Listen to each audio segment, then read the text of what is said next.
let's just talk about those guys right now. Okay. So I had Kawhi a little lower, Yeah. even though he has the better accolades. He has the two Finals MVPs. He has the Yeah. two, stuff. I'm going to talk about that Toronto year later, but the first Finals MVP wasn't a real Finals MVP. I don't want to like diminish his award and stuff, but like it was kind of like, let's be honest, that was like a four-way tie for Finals MVP, which he just gave to Kawhi. It could have gone to Ginobili, it could have gone to Tony Parker, it could have gone to Tim Duncan. That was a real team win. It could have even gone to Danny Green that year. That's how good Danny Green was that playoff series. Yeah. Like that year could have went to any of those starters. That was a great team. And that's why I have him lower, because like the first 5 years he was playing in the team, and then he was just starting to take off, and then he got injured. And then now we come to the Toronto year, which was literally a Michael Jordan-esque year, probably one of the best years of all time. Couldn't be talked. He has a good load manage year when he's scoring a crazy amount, playing amazing defense, leading this new team. Then he has one of the best finals runs of all time, beating amazing teams, beating the 76ers who had Jimmy Butler, Tobias Harris, Joel Embiid, Ben Simmons, having the best shot of all time, Game 7 finals win, Game 7 second round winner. And then he goes, beats the MVP and Giannis. Then he goes and beats the best team ever assembled in the Golden State Warriors. It was one of the best finals run. But again, that was just 1 year.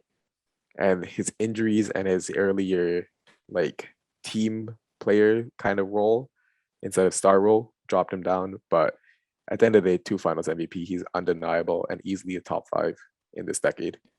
Exactly. When you're looking back at finals MVPs, you don't know it was a 4-way tie. You don't know it was a 5-way tie. It's just the finals MVP. Yeah. Right. He doesn't have any like regular season MVPs, but that is mostly due to he has the defensive player of the years, and then he had the load managing year, which he was an MVP caliber player in 19. He just load managed too much. But that paid off, because that was championship. One of the most memorable championships. I mean, for us, it was the most memorable championship for Raptors fans. So maybe that plays a little bit of a role in me having him higher on this list. But Kawhi,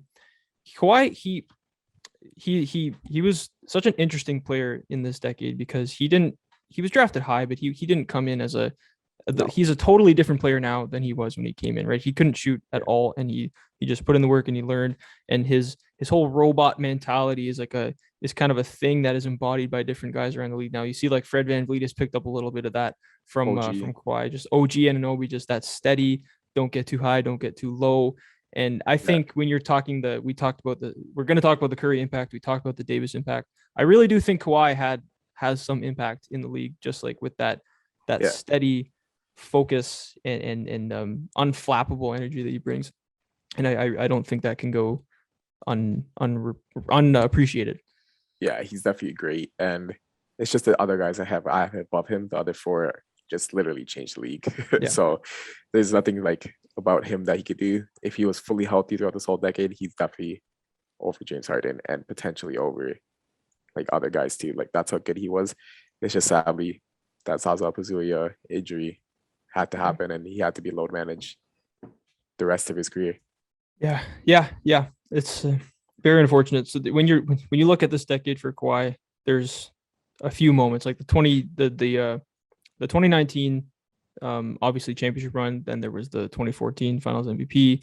There's also a couple good social media moments that are going to go down in history, like the laugh, and then also the fun guy, and then also in that 2014 finals run, when there's a clip of Kawhi being announced checking in, and LeBron just like, very frustrated. Like, so those are all going to go down in history. James Harden, kind of the opposite of Kawhi, was consistent.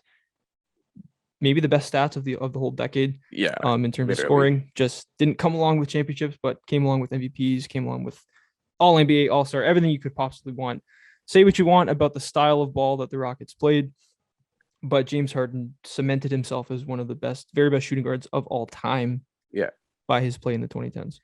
Led the league in scoring 3 years, had a season high average of 36 in the 2018 year. Then he followed that by 34. So 36 and 34. led the league in assists, 1 year with 11.2. Essentially a top 3 MVP candidate throughout this whole decade. Has a finals appearance in this decade with the OKC Thunder and a six-man of the year. And then he follows that up by an MVP, all those assist records, points records, all the years as number 2 for MVP. And then he also has 1 year where he should have won the championship. He should have beat the Golden State Warriors. But Chris Paul's thigh, quad, everything, his whole leg shuts down and they lose. But essentially they were on the path to prove Rockets ball did work and they're about to win a championship. It's just that thigh and leg of Chris Paul's, it wasn't vegan enough, so it shut down. And that cost him the championship. But he literally changed the league. Like the basketball we're seeing right now, all the rule changes was because of James Harden. Like at the end of the day, people are gonna say, "Oh, Luka, Trey, these guys came in after they saw him playing and they said, "Oh, I'm gonna implement that." James Harden manipulated the referees, hate it or love it. That's what he did. He was pretty good at it. He has a finals appearance. He has a Western Conference Finals appearance where he should have won if it wasn't for CP's injury. He has a 6-Man of the Year award. He has an MVP award. He has 3 scoring titles. He has an assist title, and he changed the league. That's easily a top 4 player. It's just the guys in front of him have championships and the same level of stats. Yeah. You brought up 2 really good points there. Number 1, he, like Curry, like Davis, he introduced a new, maybe not prototype, but a new style of basketball. That the foul baiting, he showed that getting to the free throw line can be a strategy to play winning games, and going along with the whole Morey ball of the analytics based Rockets, winning an absurd number of games and going insanely deep in the playoffs with pretty much Harden and Paul, and then a bunch of guys who shooters that don't really do much else. Not really known for being good defenders, not known for doing anything except shoot.